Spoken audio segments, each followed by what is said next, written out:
Hai Kak Dita, sibuk banget sih. Lagi ngapain Kak? Iya nih Erika, sini duduk dulu. Iya nih Erika, aku lagi siapin laporan untuk lapor SPT tahun badan nanti. Tapi kayaknya masih ada yang kurang sih. Wah, dari sekarang udah Kakak prepare ya? Iya, biar nanti nggak terlambat saat lapornya, kan lumayan tuh dendanya. Iya sih, lumayan Kak ya. Tapi Kak, Erika masih bingung loh. Laporan apa aja sih yang diperluin untuk ngelapor SPT badan? Bisa tolong jelasin nggak Kak? Bisa banget Erika, tapi sebelum aku jelasin, kita sapa dulu kawan Catra yang ada di rumah ya. Iya. Hai kawan Catra, ketemu lagi nih sama aku Dita Dan aku Ica di YouTube channel Jurnal Catra.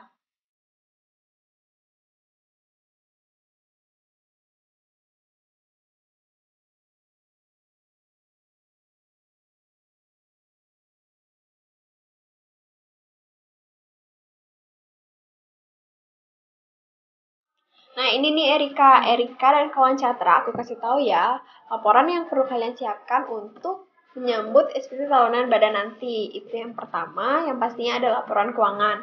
Nah, laporan keuangan ini contohnya seperti neraca. Neraca itu adalah laporan yang menunjukkan posisi aset, kewajiban, dan modal kalian dalam satu periode.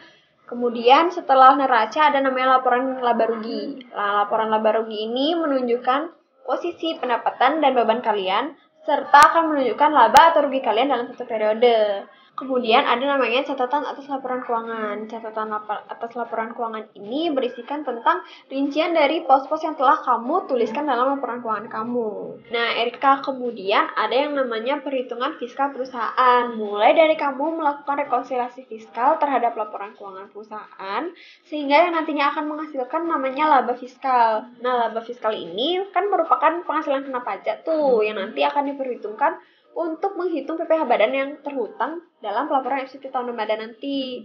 Nah, kemudian ada namanya ekualisasi pajak. Ekualisasi pajak ini merupakan hal yang sangat penting yang harus kamu lakukan nih Erika. Kenapa? Karena ekualisasi pajak ini tujuannya agar terhindar dari yang namanya koreksi pajak yang dilakukan oleh kantor pajak, seperti melalui SP2DK atau pemeriksaan pajak. Nah, cara melakukan ekualisasi pajak ini yaitu membandingkan antara biaya dan pendapatan atau objek pajak yang kalian laporkan dalam laporan keuangan dengan biaya atau objek pajak yang kalian laporkan dalam SPT masa atau SPT tahunan kalian. Oh gitu ya Kak, lumayan banyak ya ternyata. Selain itu ada lagi nggak Kak? Ada Erika, ada dokumen-dokumen lain yang harus kalian persiapkan. Itu yang pertama, contohnya seperti daftar nominatif. Itu adalah daftar yang harus kamu persiapkan jika kamu memiliki biaya promosi. Nah, kemudian ada namanya debt to equity ratio. Debt equity ratio ini adalah rasio yang digunakan untuk mengukur jumlah kewajiban dan modal yang dimiliki perusahaan. Dalam perpajakan Indonesia itu, Erika, rasio yang diperkenankan adalah 4:1, yang dimana artinya hutang yang dapat diakui secara pajak itu hanya 4 kali modal perusahaan. Namun, jika melebihi dari itu, maka akan dilakukan yang namanya koreksi fiskal secara profesional sesuai dengan biaya bunganya. Nah, kemudian ada namanya TP-Doc atau Transfer Pricing Document. Untuk perusahaan yang memiliki transaksi dengan pihak yang memiliki hubungan istimewa, itu harus namanya melampirkan TP-Doc ini. TP-Doc ini digunakan karena dalam setiap transaksi perpajakan yang dilakukan oleh wajib pajak itu harus mendasar dalam prinsip yang namanya kewajaran dan kelaziman berusaha.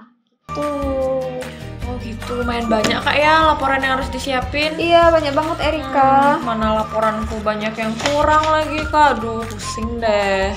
Tenang Erika, kalau kamu merasa pusing dan berat dengan semua ini, kamu bisa datang langsung ke Catra Lintang Sultama.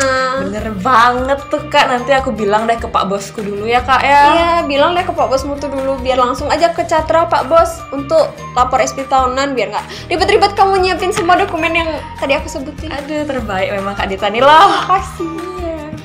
Dah, aku mau makan siang dulu ya Erika, mau makan siang ayam. Tunggu Kak, belum say bye-bye nih sama teman-teman yang ada di rumah. Oh iya, lupa. Nah, sekian dulu ya kawan Catra, informasi tentang laporan apa saja yang perlu kalian siapkan untuk menyambut SPT tahunan badan nanti. Jika kalian masih memiliki pertanyaan, silahkan kalian tulis di kolom komentar atau kalian dapat langsung menghubungi Catra Lintang Sultama. Sampai bertemu di video berikutnya. Salam maju untuk kita semua.